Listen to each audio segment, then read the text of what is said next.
All right. Happy Monday, everybody. It is June 14, 2021, and this is your daily dose of motivation with preparation.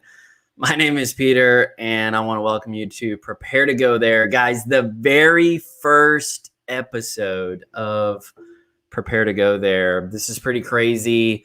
A few of you are already on, a few others are jumping on. I've been kind of holding this under wraps, I guess. I've been trying to keep this a secret just because it's funner that way. I text one of my buddies. I said, hey, going on in a few minutes. And he goes, oh, snap. I love that. I love that. You know, there's nothing better than surprising people for the better. In other words, to over deliver. And I think that's one of my motivations is how can I prepare in private so that way when I show up, it's actually better than expected. And so basically, I'm having fun and I'm going to be showing up in this new space, encouraging you and hopefully equipping you with practical tactics to lead yourself to prepare to go there. And just a little bit about me. My name is Peter Birchfield. I live in the Katy, Houston area in the great US of A. And I'm a pastor and I love helping people. And so really a lot of the content and the conversations that we're going to be sharing are going to be very practical. And that's what I needed in order to be a leader.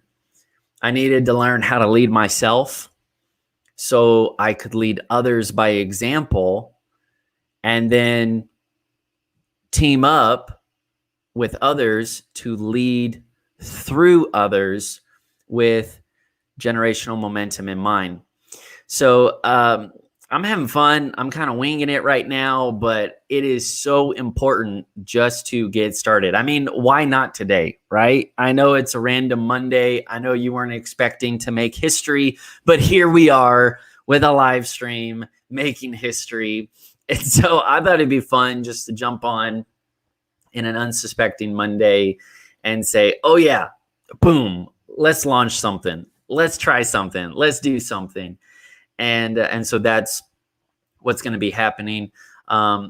It's my passion to help people prepare for the future, to make a difference, to go the distance. And so I'm learning a lot over, the past 15 years of leadership.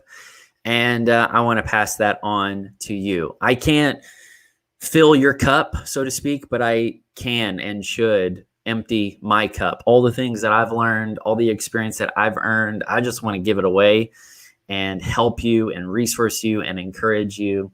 And so a lot of this is going to be an experiment for sure. There's going to be trial and error. I'm going to be getting better as we go. So thank you for your patience and thank you for being on the journey.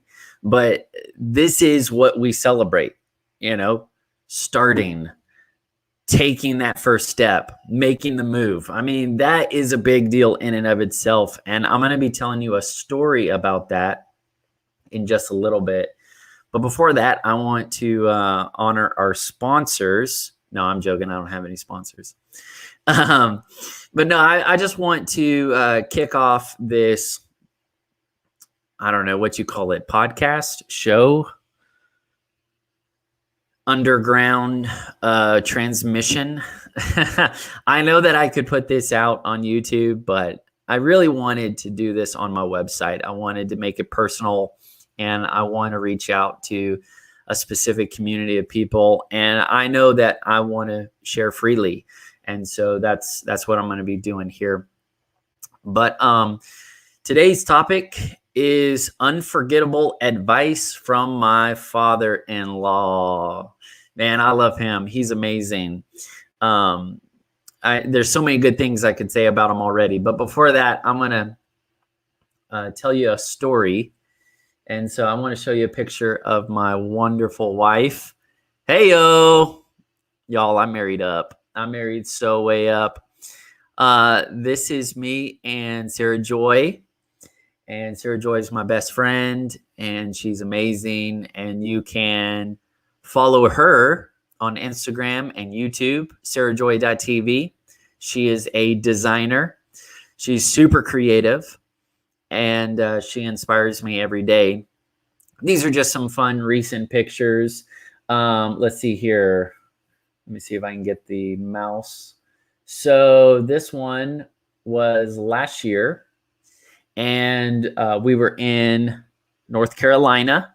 Super pretty out there. Very unexpected. I don't know. Maybe I just had a high standard for Texas, but we really had to run for our money because North Carolina is gorgeous, gorgeous out there. And then got to go hiking. You know, that was when everybody was trying to social distance. We're like, great, we're going into the wild. See you later. And so we found amazing hiking trails, found like a just hidden river, just came through, crystal clear, beautiful, amazing, and had a great time there. And then up here, this was from our recent wedding anniversary, and we are celebrating 3 years. And then this one, this has a story. She's still glowing right in the middle of the big snowpocalypse, Texas winter, revenge of the winter storm. Yes, we survived with smiles on. We were literally freezing in our apartment. We got candles blazing, having fun, making memories, and so have just such a rich and grateful marriage. So anyways, I'm gonna take you back in the time machine. I'm gonna tell you about when I proposed to Sarah Joy, because it really is a big motivation. It's a big plot point in my own story. It was a huge accomplishment, not just to score the girl, but to do it in this personal way. So long story short, I proposed to Sarah Joy with a hot air balloon ride. And I don't even know how much time I have on this show, so I'll just get into it and tell you a little bit of the story. But pretty much one of our first dates, one of our first coffee dates, at least in my mind, we visited a Barnes & Nobles. Remember when that was a thing? And we went in person and we were hanging around looking at the books and whatnot. Went through the kids section and picked up Dr. Seuss book. I know it's canceled, but it happened. It was in our story. And it was the book, Oh, the Places You'll Go. And there's just, these very whimsical hot air balloon pictures in there. And it just kind of resonated. And we both were like, hey, that's kind of cool, right? Whatever. And we forgot about it. Didn't bring it up for years and years.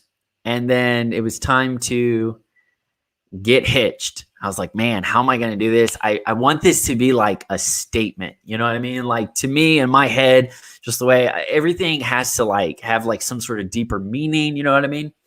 And so I was like, man, I want this to really be like symbolic or, telling of what kind of marriage we're going to have, And so I was like, man, hot air balloon, that sounds amazing.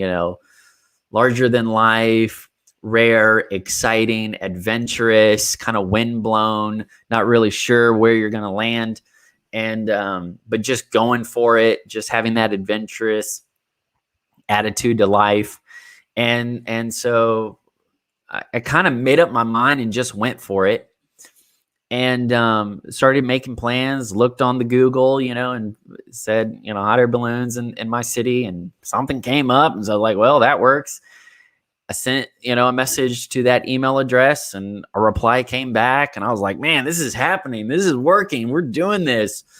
So I can't remember right now if it was before that or after that, but I had my, my face-to-face conversation with Sarah Joy's dad. And he's amazing. He's a big guy. He's tough, rough. He's, let's just say he could hurt you. But he's a nice guy, and I had built a friendship with him at that point. So I remember vividly, I'm with Mr. Colby at a barbecue place, and we're eating barbecue, and I can't even focus. I literally can't even take down this chopped beef sandwich because I'm just like thinking about my speech. I'm trying to remember certain things and trying to say it right. And then all of a sudden, and he's super nice, so I'm sure he kind of knows what's going on. He's just letting me sweat it out. And so finally get to the point and said, hey, Mr. Colby, I'd be honored if you would trust me to get engaged and all this stuff. And I remember what he told me. He said, I put it on a quote. This is the unforgettable advice from my father-in-law. You're saying, Peter, what does this have to do with me? What does this have to do with, leading myself and preparing for the future and getting practical about life and taking ownership of my opportunities? What does this have to do? This is some of the best advice I have ever gotten. And it came serendipitously over a chopped beef sandwich in the middle of nowhere, Texas.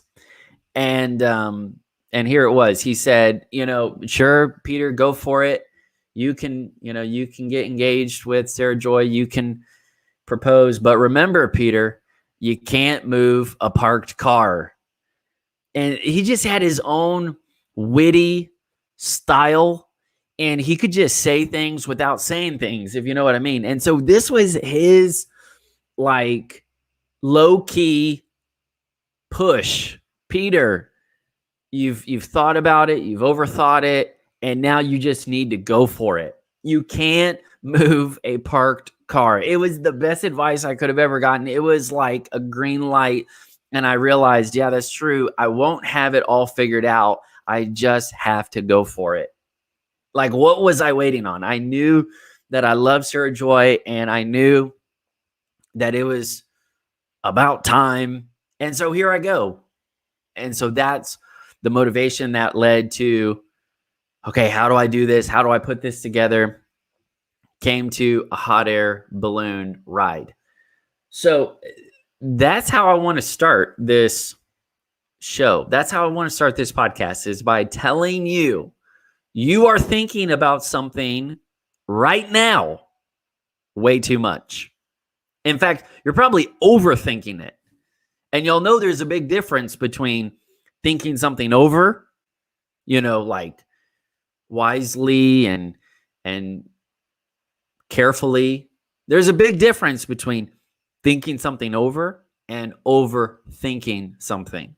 And I'm just telling you right up front, you have to stop overthinking your passions, your opportunities, even the mission that is at hand, and you need to go for it. You need to take the unforgettable advice that my father-in-law gave me, and you need to remember, friend, that you can't move a parked car. I know that you want to get from here to there, but you're still parked, and you need to change your gears, and you need to go for it.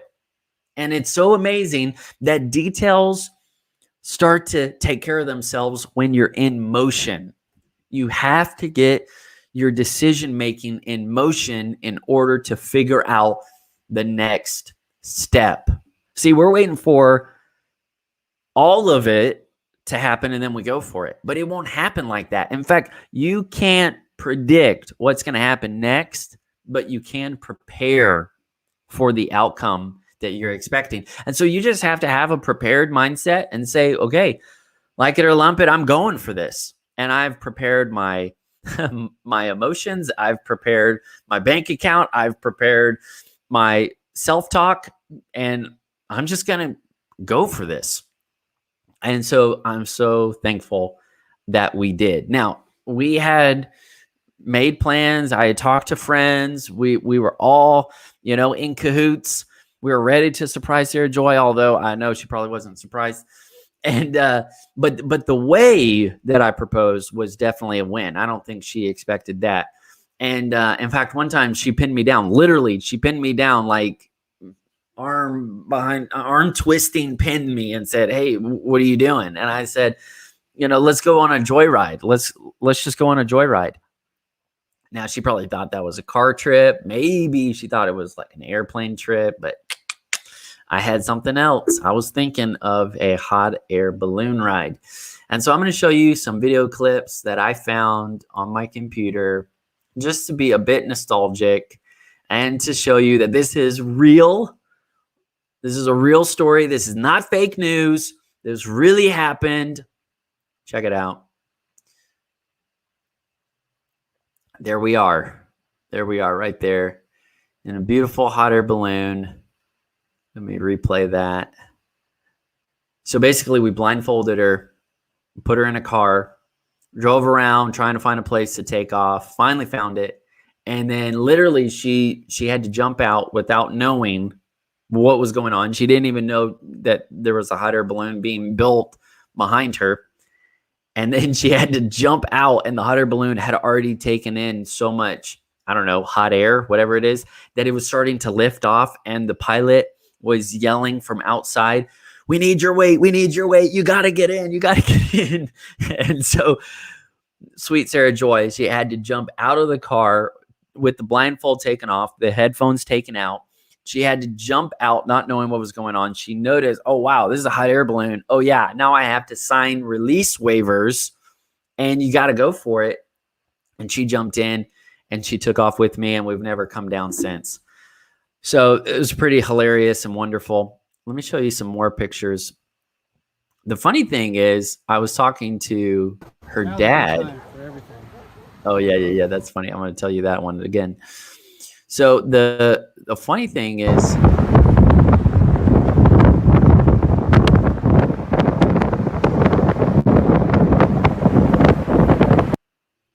so good. Okay, so I was talking on the phone with Sarah Joy's dad and just giving him updates. Hey, it's going to be amazing. The engagement's on track. Well, actually, it wasn't, because, y'all, there were so many obstacles that came. So many, like, curveballs. So many things didn't go right. The first one was Harvey. Y'all remember that? Remember Harvey? So we were planning to take off, and then Hurricane Harvey came through the Gulf, came through South Texas region, and just all the way up through us. I mean, it was crazy. It was so just bizarre and larger than life and unforgettable. And so we had to, like, call it off for a few weeks. I was like, oh my goodness, crazy. But we powered through it, and now here we are again. So I'm on the phone with Sarah Joy's dad, and I say, hey, Mr. Fred, it's going great. All this is going to work out. And he said, that's great. Awesome. He said, hey, quick question. Have you ever been in a hot air balloon? I was like, gulp. No, but I'm sure it's fine. See, guys, I didn't even emotionally process the risk, the safety, any of it. I was just like, yeah, I want to do this. We're going to go for it.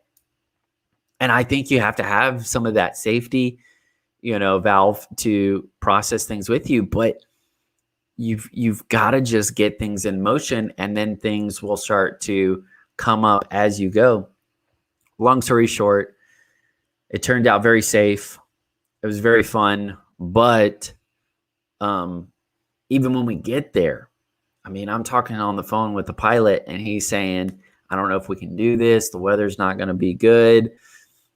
We've had, all kinds of weather coming through. And I'm like, no. And I'm believing, I'm praying, I'm standing, I'm doing all that. But I was just committed. You can't move a parked car. You just got to go for it. You've got to go for it. And so that's what we did. And I say we, I mean, me and all the friends and family that know about this. Even the morning of, I'm talking to the pilot at like 4:30, 5 a.m., calling him, saying, hey, I still want to do this. Let's make a go of it. And he was talking about some, fog in the area. He's like, I'm not sure the fog's going to lift. Apparently, fog is bad for hot air balloons. I'm not quite sure why, but fog is a bad thing for hot air balloons. And so I still was like, let's go for it. Let's try it. And I think having that focused, intense willingness to make something work, to commit and don't quit, it really paid out. It rewarded all the effort that went into it. And so we get there, it worked out, we jump in the hot air balloon, we take off, and it was just a phenomenal ride. Just had so much fun. Oh yeah. What's wrong with the fog? The pilot needs something to see. So let me show y'all. When we get up there, apparently there was a misunderstanding, and the pilot thought that I was going to propose to Sarah Joy in the hot air balloon, like physically in the hot air balloon. And I was like, why would I do that? There's no way I'm going to risk pulling out the ring, getting down on one knee. It's not even big enough to get inside that hot air balloon to begin with. I mean, we're all like cramped in there together. There's no way I'm going to be kneeling down and then, blah, blah, blah, blah, it falls over and then, and just this horrible, I just had this horrible mental picture of that happening. There's no way I was going to propose, get in the hot air balloon, take off, and then celebrate on the landing. It didn't go that way. It didn't go that way at all. Instead, they had been building it and filling it up, and then it was like actually starting to take off a little bit without us, and so they needed our weight, and so we just had to get rushed in. And I was like, well, at least it'll be better on the other end. That'll be fun. Well, our pilot thinks that I'm going to propose in the air. Plus, it didn't make sense. I wanted friends and family to be nearby. I wanted people to take video so we could remember it. So it just didn't even work logistically. So anyways, I'm going to share a never seen before clip. I hadn't even seen this. I've been talking about this memory, and I actually found a video clip of this. And so if you can listen, it's a very short clip. But if you listen to it, he says, well, this is a good time for everything. And that was his way. He thought I was getting shy. He thought I was getting scared, and he was going to help me to propose and like nudge me on.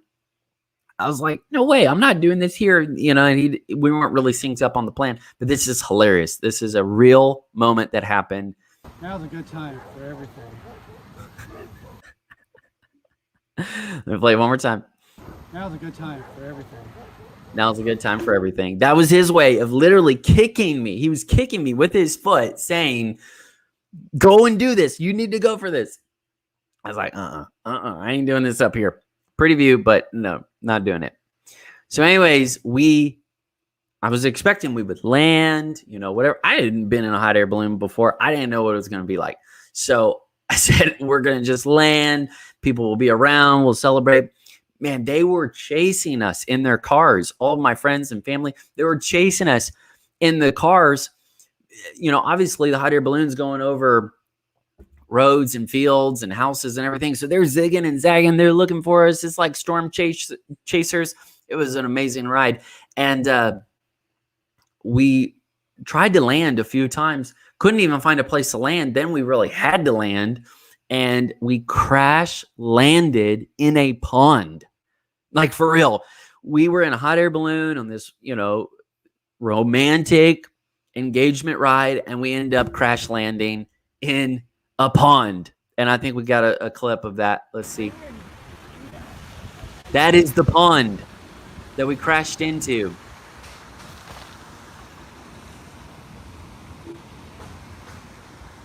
Hilarious. Now, if you see this one more time, you'll actually see like dirt marks, like tread marks where we went down into the water, and then the hot air balloon, the balloon part kept floating, and it flipped over and drug us up the hill. But you can actually see the tread marks there. Let me show it one more time.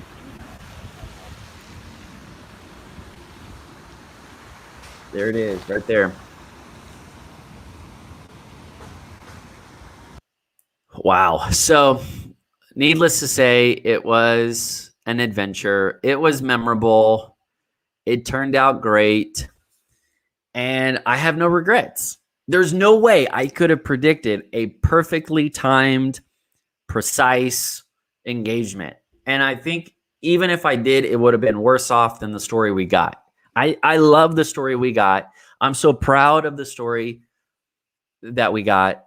It really is a part of our relationship. It's a part of who we are. I love it, every part of it now, because we actually did something. It wasn't just theory. It wasn't just ideal. It was real. And friends, let me tell you, whatever you're thinking, whatever you're mulling over, whatever you're hoping you're going to do, whatever you're trying to psych yourself up for, you're saying, well, it's got to be ideal. And ideally it would look like this. And ideally it would sound like that. And ideally I'd be here and there. And, ideally I'd be at this age, right? Ideally I'd have this much money. Guys, real is always better than ideal, period. Real is always better than ideal. So you need to get out of neutral, get out of reverse, kick it in gear, and you need to get going. Get going. What do you need to get going with? Some of you need to get going with your morning routine. You need to wake up early like you've always wanted to. You need to wake up early and beat the sun. You need to wake up early and get ahead so that way you can lead yourself, lead your day, and go to bed knowing that you made a private accomplishment. And it'll help. It'll help you lead yourself. It'll help you pioneer the future. Some of you, you're ready to, do something like this. Get online and help people and coach people. I can't tell you how many times I've thought and overthought about this project, about this process. But guess what? Today, June 14, is the fun, adventurous day where the first one goes out. And you know what? The first is the worst. But every time after that gets 1% better. It gets stronger. I go a little longer. I'm going to look back. I'm going to be like, I'm so glad that I planted the seed then, because now I'm enjoying the shade of a full-grown tree today. All right. So I wanted just to finish because I'm just winging it. I'm having fun. Thank you guys for being on for the ride. I'd love to hear some more content, but the story, I'll have some deeper content, better content, whatever. But this is fun. This is a part of my story, and it really is a part of the motivation behind Prepare to Go there. And so I want to finish. Let me see what this next slide would be. Yeah, so my message to you, my message to friends, my message to followers, my message to random new friends, if we haven't met yet, hi, is I'm convinced you guys and you friends are going places.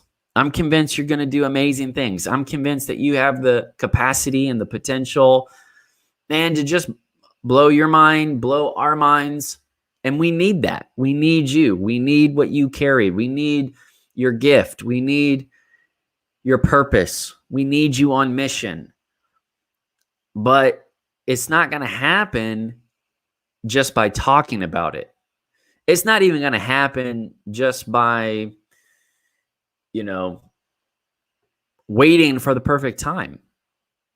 It's going to happen when you get in step now and you take action today and you start preparing yourself to go there. You can see it.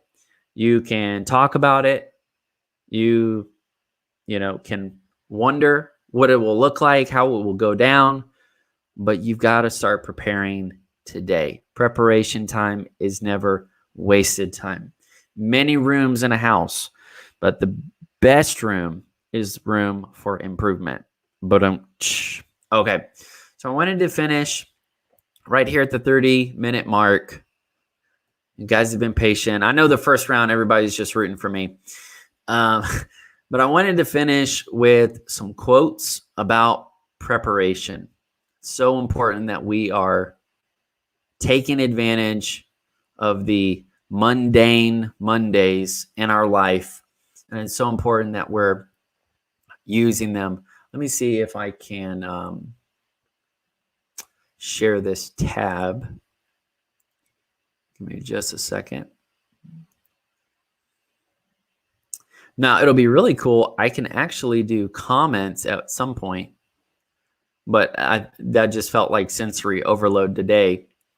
So I'm going to try to share a tab. Boom. Let's see. Yes.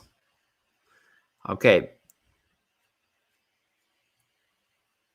Check this out. This is on my blog. Beautiful blog, peterbirchfield.com. These are things I didn't write, but I wish I did.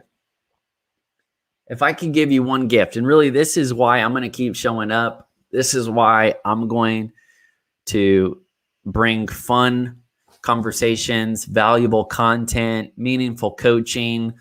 This is why I do what I do. I love helping people in a variety of ways. This is one of those avenues that I can bring, is the practical life coaching. But if I could give you one gift, it would be preparation. I would give you the value for preparation. I would give you the tactics of preparation. And I want to help you develop a lifestyle of preparation. It really is the master key that opens up all the right doors. And without it, you're just standing outside waiting. So here's some of my favorite quotes about preparation. Ben Franklin: by failing to prepare, you are preparing to fail. Abraham Lincoln said, give me 6 hours to chop down a tree and I will spend the first 4 sharpening the axe. Man, that's a strategy. Can you imagine putting your best time in preparation and then just letting the rest of your time bring in all the rewards? Look at this one. I love this. Is a Jewish proverb. It says, it's better to be 10 years too early than 10 seconds too late. Whoa. All right. Here's another one. He who is best prepared can best serve his moment of inspiration. Guys, that sums it all up. That is it. You cannot predict everything that's going to happen, but you must prepare for it. I couldn't predict how the engagement was going to happen, but I had to prepare myself and do all the necessary steps just to get up to that point. And no, it wasn't perfect in execution, but it was perfect in the moment and in the memory because it got me to that point. And there are so many opportunities that get missed, so much potential that gets wasted because we weren't prepared and we weren't ready to step into that moment of inspiration. Guys, don't do it. Be working today. All right, here's another one. You hit home runs not by chance, but by preparation. Love that. All right, another one.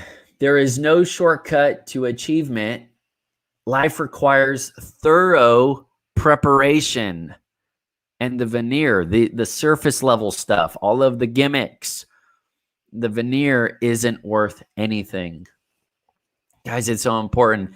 I think whether you're, Alpha or Gen Z or Millennial or any other generation, X or Boomer or whatever, you can always be preparing for something. You can always be working on yourself, working on your craft, working on your dreams, working on your business, working on your marriage, working on your influence, your messaging.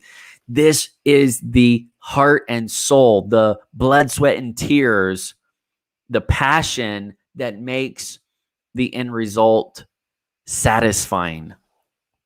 Like, even if it was handed to you, that opportunity, that dream, that whatever, even if it got handed to you, it wouldn't be satisfying without you making the investment. All right, here's another one. In the sports arena, I would say there is nothing like training and preparation. You train your mind as much as your body. A winning effort begins with preparation. Football teaches you hard work. It takes a lot of unspectacular preparation to have spectacular results in both business and football. I love that. I love that. I love that. Listen to what it says. It says unspectacular preparation leads to spectacular results. You can say, Peter, what are you doing right now? I'm in the middle of my unspectacular preparation. You know, I'm learning live. I'm learning live. I'm just going for it. It's like I'm putting this thing out of park and I'm just going for it. And you've got something too that you need to take action on, that you need to start preparing, that you need to figure out for the sake of your future. My preparation is about precision. It's a science. Man, that sounds intense. I don't really think about the degree of difficulty or the possibility of making a mistake. I just try to relax and let my preparation and my training take over. Man, that's so good. See, if you put the work in and then you just let it work for you, you'll be amazed at what happens. Preparation for old age should begin not later than one's teens. Are you kidding? That's why a big target group in my audience, in my community, are students, teenagers, young adults. Obviously, I have learned a lot that can be transferable to other age groups, but I hope that this message helps the teenagers, the students, even the preteens, so that way you're not wasting time that could be invested into preparation. All right. A life which is empty of purpose until 65 will not suddenly become filled on retirement. Wow. Get started. Get started. In missionary work, as in all else, preparation precedes power. Encouragement to prepare while still very young can make a tremendous difference. Guys, it will make a tremendous difference if you will begin the necessary, uncomfortable, unthanked preparation process now. All right. To be clear, I normally climb with a rope and partner. Free soloing makes up only a small percentage of my total climbing. But when I do solo, and that's crazy. If y'all have ever seen somebody free soloing, that is crazy stuff. I manage the risk through careful preparation. I don't solo anything unless I'm sure I can do it. Man, what a life lesson. Are you confident and competent enough to free solo the opportunity of a lifetime? Are you confident and competent enough to free solo your dream, your passion, your purpose, your mission, your message? Like, could you really step up and execute at a level of mastery? Well, you don't get there without preparation. There's no pressure on being all put together and perfect, but you have to put in the reps because you will be called upon. I'm telling you, you will be called upon at some point. You will be called upon, and that is when you will be so thankful that you put in the necessary preparation.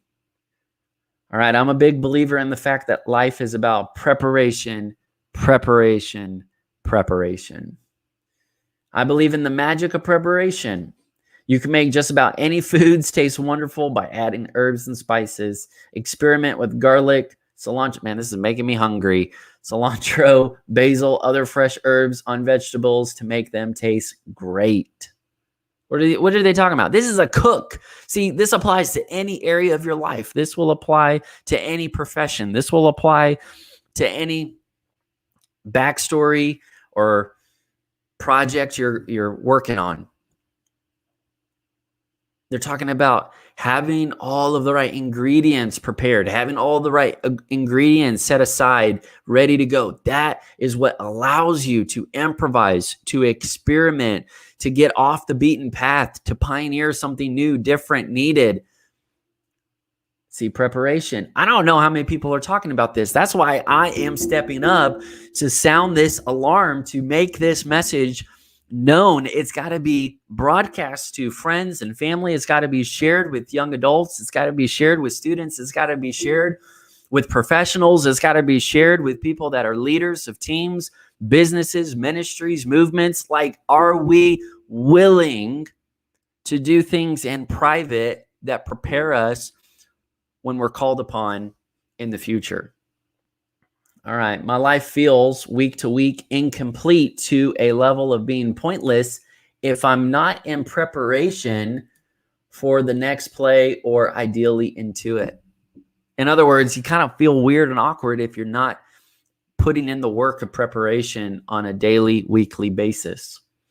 All right. My thing has always been preparation. When I was a performer on the roster as one of the guys of a weekly full-time schedule, I was always prepared. The best preparation for the future is the present well seen too. I love that. Just focusing on today will get you ready for the one day and the last duty done. All right. I believe God has a path for me. He's always had a path for me. And I've always been in the right place at the right time, not because of my efforts, but because of my preparation and because of the guides that I have, the mentors that I have, the spiritual walkers that I've had all my life. See, guys, these amazing overnight success stories take a few decades to make happen.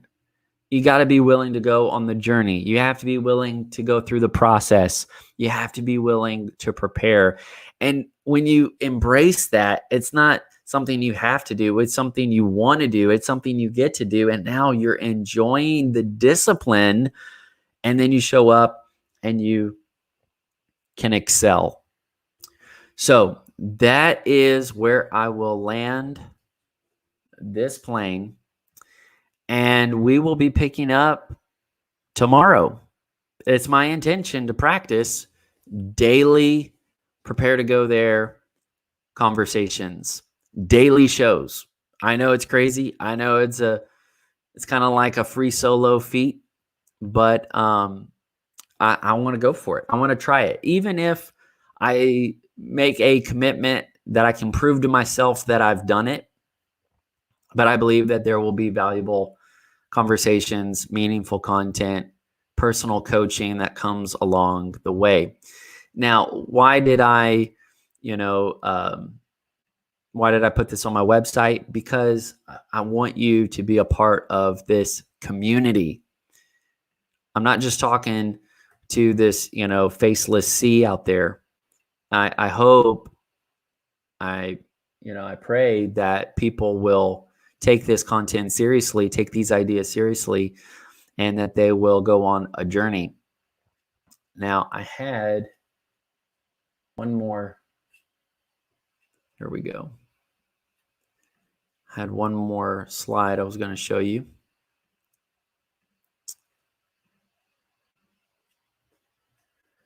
Tomorrow, I'm going to be breaking into the first tactic, the makings of a grateful week. I'm going to be talking about scheduling, leading yourself with your time.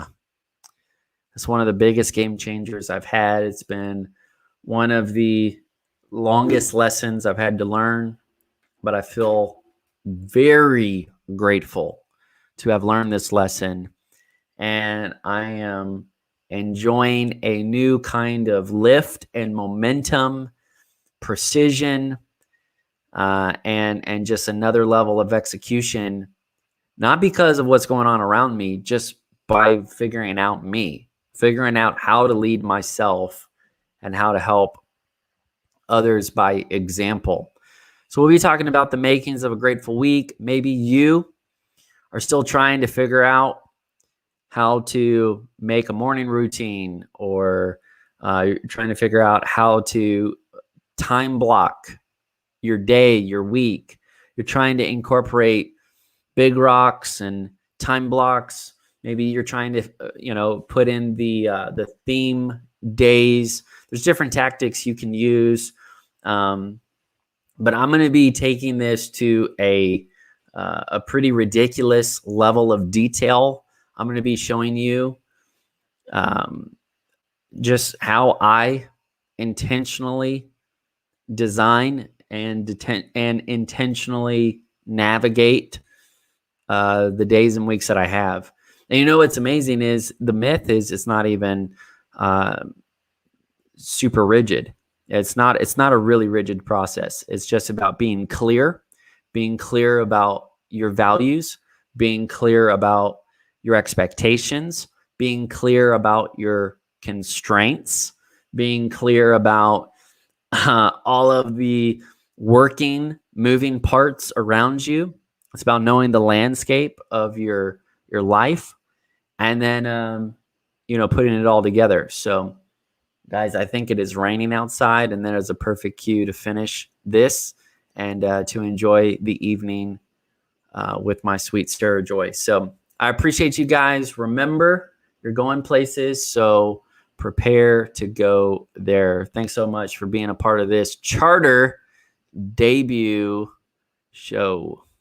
See you soon.